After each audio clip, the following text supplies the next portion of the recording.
The message is simple.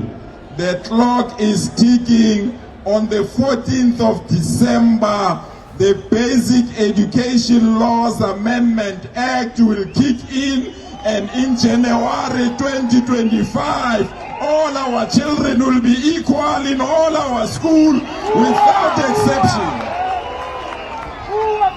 Is the Bela Act a bold step toward transformation, or a ticking time bomb threatening to divide South Africa? With legal threats, protests looming, and education hanging in the balance, the stakes couldn't be higher. Greetings, fellow South Africans. I'm Kondos from Inkari. It's time. And today we are unpacking the explosive debate surrounding the Basic Education Laws Amendment Act, or Bela Act. This controversial piece of legislation has sparked a political and social firestorm. SADTU is threatening legal action to enforce its implementation, while the DA and Solidarity are fighting tooth and nail to stop it. The EFF is preparing to take to the streets if the act is delayed or altered. Is the Bela Act truly about equality, or is it a recipe for chaos? Let's dive into the heart of the issue.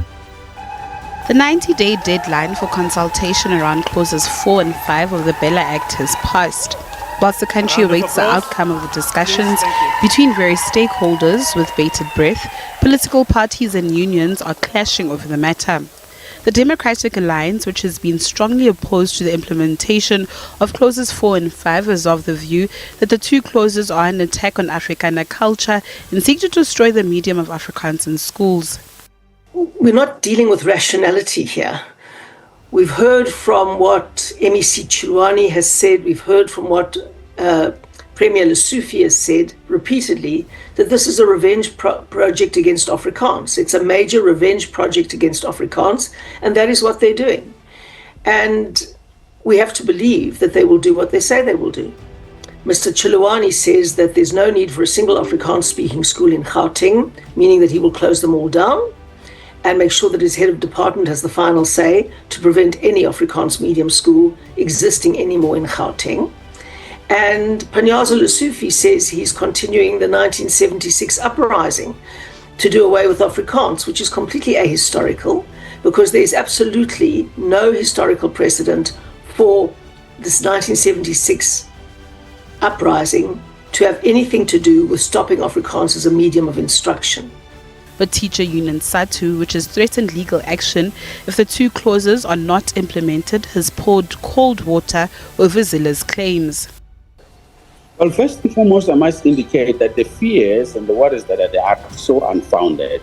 The first was to really, demonize this particular bill by bringing things that were never in the bill before. And now that the bill has been, or the act is now signed, all of a sudden we're being told that they want to support mother tongue learning. Of course, all of us support mother tongue learning, but let me make it very clear to you, it is not about supporting mother tongue learning. It is supporting, separate development. It is to say, go and build a school for Setswana, go and build a school for Xitsonga. Don't integrate our education system. Don't bring your children to our schools because they are going to impact on our culture. They are going to impact on our language. They are going to lower the standard. That is the real issue here. It's about deracialization. It's about integration, which they don't want. They are saying they want African schools. So you cannot have in a country where the constitution, based on Section 9, is a constitution that is based on the Bill of Rights to then say people of this country are a nation and not ethnic groups or racial groups. But you keep on saying there's an African school. So that is the issue, is that they don't want to have their children mixed with other races. They want purity. So that. What is the Bela Act? The Bela Act, signed into law by President Cyril Ramaphosa, aims to reform South Africa's education system. Its most contentious elements, clauses 4 and 5, shift power over school admissions and language policies to provincial heads of department. Supporters argue it's a step toward inclusivity, while opponents see it as a direct threat to schools' autonomy and linguistic diversity, particularly Afrikaans medium education. The major players and their positions. SADTU's legal threat. SADTU supports the Act in its entirety, arguing it's necessary for transformation and equity. They are now threatening legal action to force President Cyril Ramaphosa to implement the Act without further delay, citing the importance of government accountability. The DA and Solidarity's opposition. The Democratic Alliance and Solidarity claim the Act undermines school governing bodies and threatens Afrikaans language education. They have vowed to challenge the Act through all available legal and political channels, framing it as an attack on constitutional rights. EFF's protest threats. The economic freedom fighters have thrown their weight behind the Bela Act, threatening mass protests if the legislation isn't implemented as is. Their stance aligns with their broader push for radical transformation in education and governance. Potential impacts. Legal battles. With SADTU and the DA potentially heading to court, the judiciary may become the final arbiter in this dispute, but this could delay implementation for years. Social unrest. The EFF's threat of protest raises the risk of nationwide disruptions, further polarizing communities and impacting schools directly. GNU tensions. The government of national unity faces a critical test. Can it mediate between these sharply divided factions? Or will this issue expose irreparable fractures within the coalition? Look, the statement by Helen Zille, it's very reckless and irrational, given the history of this country from transatlantic slave trade to colonization to apartheid.